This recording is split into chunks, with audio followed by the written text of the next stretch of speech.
Queridos amigos, estamos en la Semana de los Sueños y lo que hice fue invitar a un gran amigo que es experto, que yo creo que es la persona segunda más experta de esto de dormir, y ahorita te explico por qué, que es mi gran amigo Jorge Santoyo. ¿Cómo estás, Jorge? Bien, bien, ¿qué tal, Cuau? Oye, intrigado porque quién puede ser el primero si tú eres el experto. Bueno, no es una persona, me refería a mi gato, que este sí es campeón de dormir y de tener sueños, es el único que nos gana a todos, pero no, tú sí eres el mero petatero de este tema. Como psicoterapeuta, como experto en simbolismo, como una persona que se dedica a enseñar a los demás a que se comuniquen con su inconsciente, amigo, te hago la pregunta de cajón. ¿Qué son los sueños? Por lo menos hasta donde tú sabes. Ok, para responder qué son los sueños, me gustaría primero responder qué es la psique, porque muchas veces hablamos de la psique, pero yo me he dado cuenta que la gente comúnmente no tiene una comprensión exacta de lo que es la psique. La psique es todo nuestro aparato de percepción, es decir, incluye mis instintos, mis sentidos, mi mente, mi memoria, mi conciencia, mi atención, todo mi aparato de percepción en conjunto es la psique. O la psique se expresa a través de todas estas posibilidades que tenemos también al participar pues de un cuerpo físico, ¿verdad? Entonces, ahora sí, si la psique es todo mi aparato de percepción que abarca la totalidad de mi biología, de mi máquina humana y mental, los sueños son instintos, pulsiones que vienen desde lo más profundo de nuestro inconsciente y que están por lo tanto unidos a todas mis pulsiones instintivas del yo y que emergen en forma de imágenes. Es como por decir, me empieza a tronar la panza y de repente, eso es a nivel físico, instintivo. Luego, a lo mejor emocionalmente me pongo entusiasmado por comer algo y satisfacer mi necesidad, o me enojo porque estoy de malas porque no he comido. Ya tengo hambre. Ajá. Detecto el hambre y se vuelve entonces un darme cuenta mental de que tengo hambre, Okay. y entonces luego emerge en la forma de un bistec, ¿no? O de una hamburguesa o de unas quesadillas. Entonces aparece la imagen que primero inició como una pulsión instintiva de la necesidad de satisfacer una necesidad. Entonces, de igual manera, todas nuestras necesidades profundas emergen a la conciencia en forma de imágenes, y estas imágenes se dan durante el sueño porque durante el sueño, al estar un tanto, digamos, inactiva la parte del neocórtex del cerebro, entonces no hay filtros para diferenciar lo real de lo fantasioso, y entonces emergen toda clase de imágenes que a veces parecen caóticas, extrañas, mezcladas, porque al no estar el neocórtex activo no hay esa discriminación, ¿no? Y entonces estas imágenes fluyen, brotan, emergen. Sí, a ver, déjame ver. Lo que yo te estoy entendiendo es que el ejemplo que diste de la comida, yo primero físicamente tengo hambre, esto se va a traducir a un estado de ánimo y eventualmente o al mismo tiempo se va a traducir, por ejemplo, a eso que me quiero comer, la hamburguesa. Bueno, Claro. cuando yo estoy dormido, aprovechando que además no estoy como controlando lo que va pasando allá arriba, todas esas necesidades de mi vida, que pueden ser desde necesidades corporales hasta otras necesidades, pero muy básicas, van a cobrar forma a través de estas imágenes, pero no siempre hay una relación tan evidente. Yo estoy soñando, no sé, que estoy en un acantilado y que me voy a caer, y lo que normalmente es una lata, es decir, qué necesidad corporal o de vida se está expresando en esta sensación de que me voy a caer, ¿no? La imagen no es tu rodilla derecha está tronando, ¿no? O te falta calcio en tal zona. Eso es lo que muchas veces genera la discrepancia. Parecen aleatorias, accidentales, pero tú dices, no, en realidad son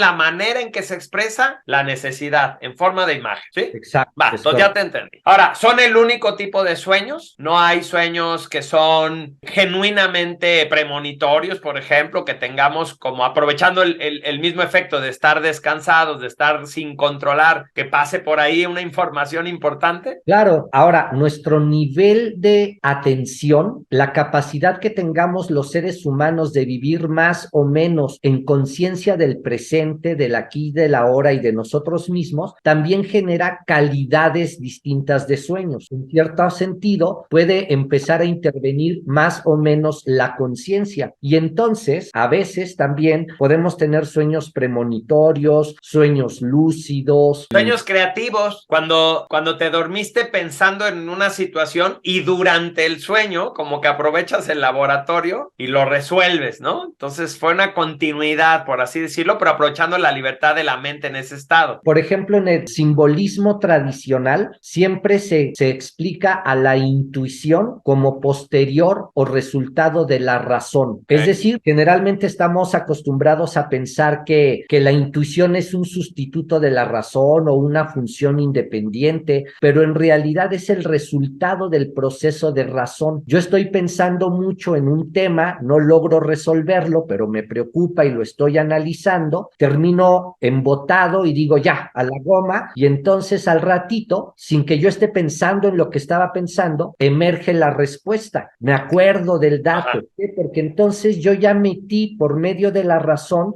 la información al subconsciente, el subconsciente procesa a nivel instintivo y emerge desde la memoria profunda la respuesta cuando ya no está interviniendo el proceso de razón. Entonces la es posterior a la razón y por eso pueden venir también respuestas creativas en los sueños. Bueno, entonces con eso nada más lo que me quedo pensando es que los sueños como respuesta primaria son estas imágenes que surgen de nuestras necesidades, pero también hay otros tipos de sueños que suceden en este espacio en el que estamos más en nuestro inconsciente que en nuestra conciencia y por eso se dan estos espacios. Ahora, me recordaste un chiste. Está la pareja, está el matrimonio dormido y de pronto la chica se despierta, la esposa, y despierta al marido, ¿no? Y le dice, oye, acabo de tener un sueño rarísimo. Soñé que ya ves que el domingo es mi cumpleaños y soñé que me dabas un diamante precioso así en un anillo, ¿no? ¿Qué querrá decir? ¿Por qué habré soñado eso, no? Y entonces el marido así medio modorro voltea y le dice, ay, bruja, canija. Le dice, mira, no te preocupes, el domingo vas a saber lo que eso significa. Y entonces la chava dice, ay, no, imagínate con mi anillo de diamante, qué increíble, y no sé qué. Y bueno, toda la semana se porta divina la chava porque está esperando, ¿no? El regalo famoso que al parecer ella anticipó. Llega el domingo, ella pues no se puede ya quedar más en la cama y lo despierta, mi amor, es mi cumpleaños, ya levántate, ¿no? Y ya se levanta el otro y dice, oye, creo que tienes por ahí un regalito para mí. Y dice, sí, yo te dije que ibas a saber qué significaba tu sueño, ¿no? Y entonces se agacha y debajo de la cama saca un regalito y cuando lo abre la chava es un libro, ¿cómo interpretar sus sueños? No era lo que ella esperaba. El domingo sabrás qué significa. Jorge, ¿cómo interpretamos nuestros sueños? ¿Cómo los convertimos en un recurso? Porque si no, nada más es como, bueno, pues pasó esta cosa, ¿no? Incluso yo le he recomendado a gente que registre sus sueños, pero después de registrarlos un par de semanas dicen, ¿para qué los estoy registrando si no? O sea, no entiendo qué significa, ¿no?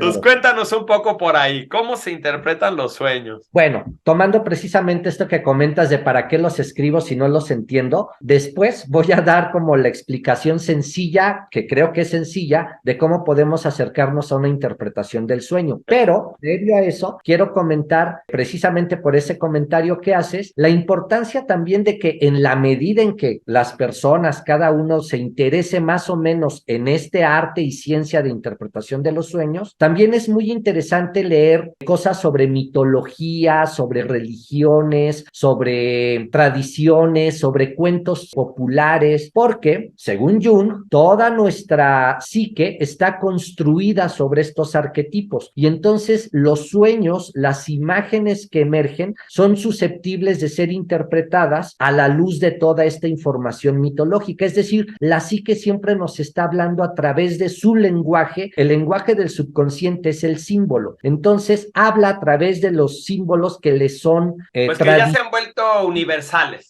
Son universales, culturalmente han estado permeando nuestra conciencia. Entonces, conocer, aprender todo esto sobre el simbolismo nos da una herramienta muy grande para entender ciertas cosas luego muy finas de los sueños. Pero para fines prácticos, una manera es la manera en que lo hace, por ejemplo, la terapia Gestalt, que es considerar que todos los elementos de un sueño eres tú mismo, o sea, aspectos de ti. Y entonces es muy interesante. Se trata de hacer un ejercicio en el que primero cuentas o escribes tu sueño a detalle, luego eliges qué elemento de ese sueño, de lo que estás narrando, te llama más la atención, y entonces, una vez que eliges el elemento, vuelves a contar el sueño, pero ahora desde la perspectiva de ese elemento que elegiste. Por ejemplo, una persona sueña que va en una carretera y que está llena de hoyos y que le impiden estos hoyos llegar a su destino. Entonces le llama la atención los hoyos, y entonces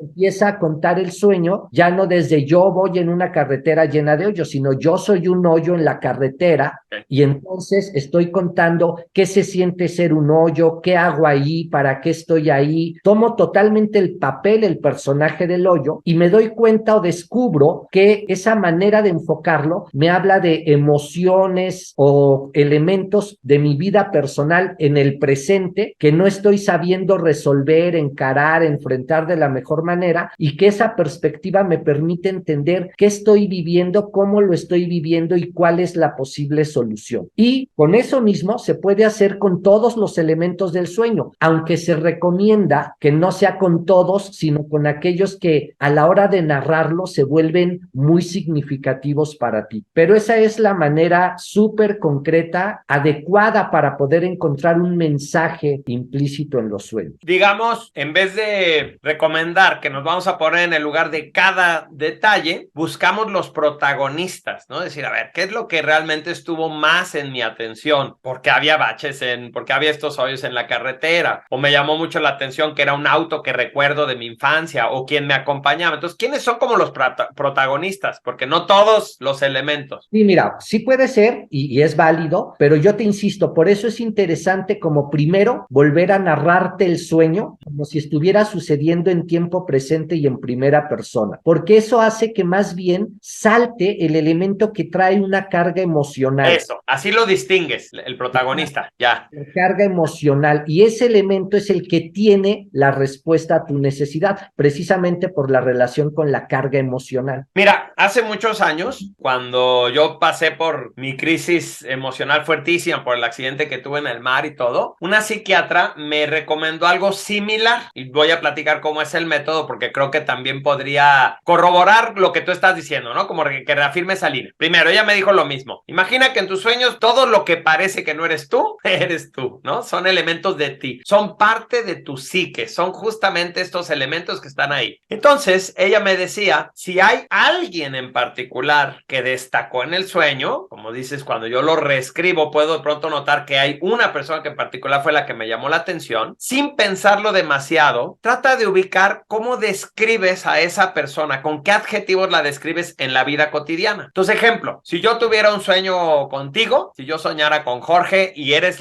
lo que más me llamó la atención del sueño, no me refiero a cómo te describo en el sueño, sino en la realidad. Entonces yo diría, bueno, pues para mí Jorge es sobre todo un gran maestro. Todo lo que tiene que ver con Jorge le encanta aprender y enseñar. Entonces, maestro, ¿no? Esa sería la palabra con la que yo te describo. Me regreso al sueño y considero que Jorge representa la parte de mí que le gusta aprender y enseñar. Con eso ya me es más fácil empezar a entender, claro, por eso en el sueño Jorge se veía cansado, tenía sueño, se quedaba dormido en un sillón y yo le decía, ya vámonos, y se quedaba. Y entonces yo pronto digo, caramba, es que ahora doy tantas clases que ya me aburre, cuando antes era una pasión, era un placer. El mismo sueño me está diciendo, oye, ya abusaste de mí, ya no me das más. Entonces el chiste es como aprender a romper con la idea de que el sueño nos va a dar su mensaje peladito y en la boca. Sí tienes que usar una herramienta para decir, pero ¿con quién estoy hablando? Pues con mi creatividad, o con mi enojo, o con mi tristeza, etcétera, ¿no? No soñé con Cuau, soñé con algo, con lo que Cuau representa en mí. Exacto. Y cuando lo empecé a practicar, pues descubrí que con las personas era bastante fácil decir, si sueño con mi tío Fernando Arau, que es un comediante, pues sé que es mi sentido del humor con lo que estoy soñando, ¿no? Representa mi sentido del humor. Pero luego, lo difícil era hacerlo con objetos y de pronto decir, pues lo único que había era un gran desierto y el sol enfrente. Bueno, pues aprender a buscar adjetivos para decir el sol, ¿qué podría representar en mí? O el desierto lo califico como qué. Y lo mismo, va a representar mi sequedad o mi espíritu, no sé. No sé, muchas cosas. Entonces, resumiendo, lo que yo te entiendo es que podemos partir de buscarle con qué resuena ese elemento que llamó la atención de mí, es mi psique la que se está expresando ahí, así yo encuentro la necesidad que está representando. Y por otro lado, como en el chiste, tú estás diciendo que sí está bien que conozcamos el significado tradicional de los arquetipos, porque este simbolismo, que es el lenguaje natural del subconsciente, pues nos puede enriquecer la interpretación, ¿no? Hay esta razón por la que hasta los cuentos infantiles, ¿no? Los terminamos interpretando ya como adultos desde el psicoanálisis, desde lo junguiano, desde la tradición, para entender que más allá de la historia de Caperucita Roja y que no hay que andar en la noche solita, hay un mensaje que representa el color rojo, que representa el que sea un lobo, que representa a la abuela, y todo eso es como arquetípico. Entonces, ahí tú ya nos dejas una tarea, averiguar más sobre el significado tradicional de las cosas. Así es. Excelente. Oye, pues muchísimas gracias, Jorge. Nos sirve para sacarle a los sueños ese jugo extra. Si de por sí dormir es tan importante y si de por sí soñamos, porque todos soñamos, ¿por qué no aprovecharlo para que también enriquezca nuestra vida? Claro, son alimento de la conciencia. Me encanta. Te mandamos un fuerte abrazo, amigo. Abrazo, que estés muy bien.